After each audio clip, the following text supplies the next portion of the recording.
네, 우리 어제 읽은 말씀에 이어서 오늘도 우리 한나의 기도는 계속됩니다. 오늘 우리 4절과 5절 말씀 이렇게 시작합니다. 용사의 활은 꺾이고 넘어진 자는 힘으로 띠를 띠도다. 풍족하던 자들은 양식을 위하여 품을 팔고 줄이던 자들은 다시 줄이지 아니하도다. 전에 임신하지 못하던 자는 일곱을 낳았고 많은 자녀를 둔 자는 쇠약하도다. 한마디로 이렇게 낮은 자에게 은총을 베푸시는 그런 하나님을 고백하고 또한 찬양하고 있습니다. 우선 우리 4절에서 용사라고 하는 이 단어, 용사란 힘이 세고 싸움에 능한 자들입니다. 이런 사람들이 싸움을 시작하면 그들이 승리할 것 같은데 오히려 전쟁에서 패배합니다. 넘어진 자라고 하는 것은 연약한 자들을 의미합니다. 이런 사람들은 당연히 전쟁에서 질 줄 알았는데 오히려 승리를 합니다. 우리 사무엘상에 보면 실제로 이런 일이 한번 아주 벌어진 일이 있었죠. 너무나 아주 유명한 이야기. 바로 거인 골리앗과 소년 다윗의 싸움이 딱 이러했습니다. 누가 봐도 골리앗이 이기고 다윗이 질 것 같은 싸움이었는데 결과는 모두의 예상을 뒤엎고 다윗이 승리했습니다. 우리 한나의 이 기도처럼 인간의 삶은 인간 자신의 그 능력과 지혜와 힘에 의해서 결정되는 것이 아니기 때문입니다. 하나님께서 인류의 역사를 주관하고 계시고 또 하나님의 뜻과 마음에 따라 우리 인생은 세워지기도 하고 또 넘어지기도 합니다. 우리 5절에서 보면 풍족하던 자들이 오히려 식량을 이렇게 살 돈이 없어서 사람들에게 꾸는 그런 모습이 보여집니다. 반면에 돈이 없어서 배에 쫄쫄 굶던 사람들은 다시는 배고픔을 알지 못할 정도로 잘 먹고 그렇게 지내고 있습니다. 이런 인생의 반전 어떻게 해서 왜 일어났는가? 바로 우리 인간의 역사에서 하나님께서 함께 하고 계시기 때문이다. 우리는 이렇게 고백을 합니다. 전에 임신을 하지 못하던 자가 일곱을 낳았다라고 하는데 여기서 이 숫자 일곱은 이스라엘 백성들에게는 또 완전수의 그런 개념을 가지고 있습니다. 그러니까 전에 임신을 하지 못한 자식이 없던 사람들에게 하나님께서 완전한 은혜를 주셨다. 이렇게 이해하는 것이 보다 정확할 것입니다. 우리 6절과 7절도 비슷합니다. 요 6절과 7절은 인간의 생사 화복을 주장하시는 그런 하나님을 말하고 있습니다. 여호와는 죽이기도 하시고 살리기도 하시며 스월에 내리게도 하시고 거기에서 올리기도 하시는도다. 여호와는 가난하게도 하시고 부하게도 하시며 낮추기도 하시고 높이기도 하시는도다. 죽이는 이도 여호와시요 또한 살리는 이도 여호와시다. 때로는 인간을 죽을 것만 같은 고통에 빠지게 하실 때도 있지만 또 그와 같은 고통에서 건져내시는 분도 바로 우리 하나님이십니다. 사람을 가난하게 하시는 이도 또 부하게 만드시는 이도 여호와이십니다. 사람을 비천하게 낮추시는 이도 여호와시고 또 사람을 존경받고 사랑받는 높은 자리에 앉게 하시는 이도 바로 여호와이십니다. 그럼 이 인류 세상의 모든 것을 주관하시는 이가 바로 하나님이시다. 이것을 한나는 말하고 있습니다. 사람들은 보면 이렇게 맡기는 것을 굉장히 불안해합니다. 그러나 하나님은 선하신 분이시기 때문에 하나님께서 하시는 일에 대해서 우리가 불안할 필요는 없습니다. 믿고 기도하고 기대하면 반드시 좋은 일이 일어난다. 이것이 우리가 믿는 하나님의 그런 섭리 안에 있습니다. 좋으신 하나님을 우리가 이렇게 믿어야 합니다. 그러면 하나님께서 가장 좋은 때 또 가장 좋은 방법으로 가장 좋은 것으로 우리의 소원을 이루어 주실 줄로 믿습니다. 우리 또 8절 말씀 볼까요? 가난한 자를 진토에서 일으키시며 빈궁한 자를 거름더미에서 올리사 귀족들과 함께 앉게 하시며 영광의 자리를 차지하게 하시는도다. 땅의 기둥들은 여호와의 것이라. 여호와께서 세계를 그것들 위에 세우셨도다. 우리 사무엘상 초반에는 사무엘의 이야기가 쭉 나오고 이제 중반 이후로 가면 이제 다윗에 대한 이야기가 계속적으로 나옵니다.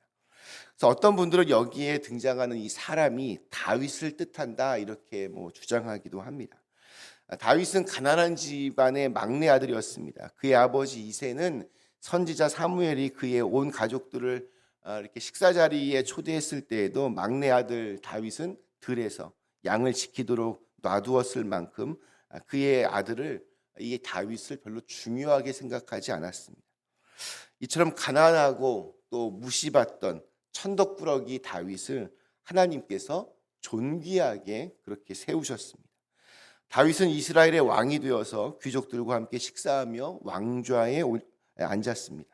우리 8절에 땅의 기둥들은 여호와의 것이라 라고 하는 말씀은 이 세상 모든 만물을 기초와 토대가 되는 그 기둥을 지으신 이가 여호와 하나님이심을 이야기하고, 또 창조자 하나님께서 이 세상 모든 역사를 결정하실 자유와 또 권리가 있으심을 선포합니다. 인류의 역사를 우리 창조주 하나님께서 다 결정하고 주관하시니 그로 인해서 결국에 악인들은 멸망하게 되고 또한 의인들은 승리하게 됩니다. 그 내용이 마지막 우리 9절에서 10절의 말씀입니다. 그가 그의 거룩한 자들의 발을 지키실 것이요 악인들을 흑암 중에서 잠잠하게 하시리니 힘으로는 이길 사람이 없음이로다. 여호와를 대적하는 자는 산산이 깨어질 것이라. 하늘에서 우레로 그들을 치시리로다.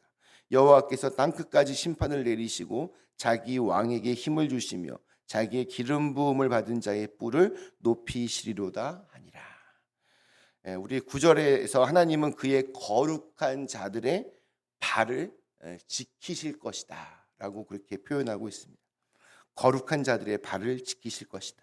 하나님을 믿고 의지하는 자들이 실족하지 않도록, 넘어지지 않도록 하나님께서 그 발을 꽉 붙들고 계십니다. 그러나 악인들은 흑암 중에서 이렇게 잠잠합니다. 즉 악인들은 하나님의 심판을 받아서 죽음에 이르게 되어 아무 이렇게 말 없는 그런 시체로 남게 됩니다. 힘으로는 하나님을 이길 자가 없습니다. 따라서 하나님을 대적하는 자들 다 산산이 깨져버리고 하늘에서 벼락을 맞은 것처럼 멸망하게 됩니다. 그러나 하나님께서는 그의 의인들에게는 은혜를 베푸사 힘을 주십니다. 우리 10절에 보면 뿔을 높이 드신다라고 하는 것은 승리를 주신다라고 하는 약속입니다. 이 뿔을 주신다. 우리 어제 1절에서도 내 뿔이 여호와로 말미암아 높아졌도다라고 한나는 고백했습니다. 뿔이라고 하는 것은 자격이나 권세, 힘을 상징합니다. 짐승들에게 이렇게 뿔이 없으면 공격을 막아낼 수도 없고 또 공격을 할 수도 없습니다. 그래서 궁지에 몰려서 괴롭힘을 당하기도 합니다.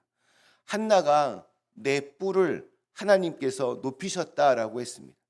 처음에는 뿔이 없었거나 바닥이었습니다. 그래서 매일 공격만 당했습니다. 억울했습니다. 하나님께서 우리 성도들을 이 세상에서 그런 모습으로 이렇게 있게 할 때가 종종 있습니다.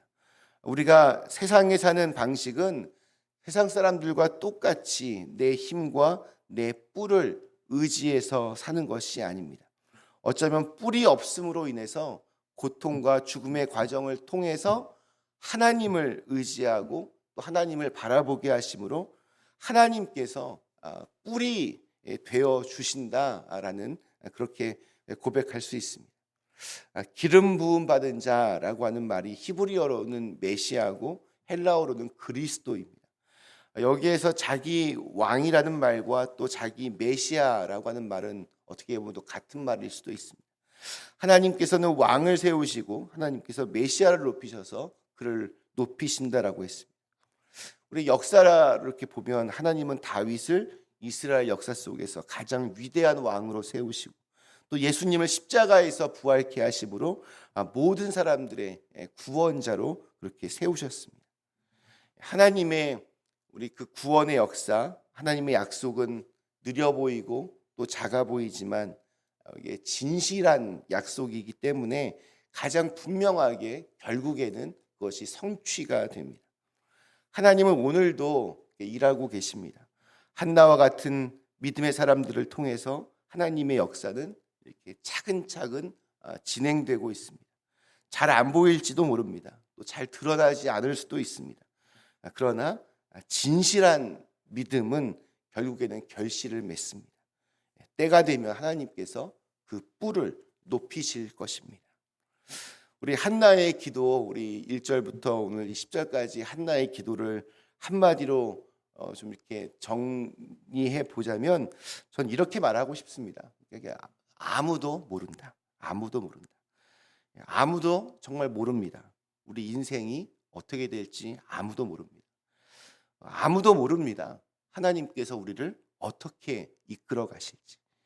우리 끝날 때까지는 끝난 것이 아니라고 하는 그런 명언이 있죠. 우리의 인생은 우리가 끝낼 수 없습니다. 우리의 생각으로 결정되는 것이 아닙니다. 오직 하나님의 손에 달려 있습니다. 그러니 내가 끝났다고, 내가 끝냈다고 끝나는 것이 아닙니다. 내가 안 된다고 이게 안 되는 것도 아닙니다. 정말 아무도 모릅니다. 아무도 모릅니다. 어떤 반전이 일어나게 될지, 어떤 전화위복이 될지 아무도 모릅니다. 믿음이 이깁니다. 믿음이 살리고 또 믿음이 나의 길을 열어갑니다. 선하신 하나님이 나의 인생을 분명하게 인도해 주실 것입니다.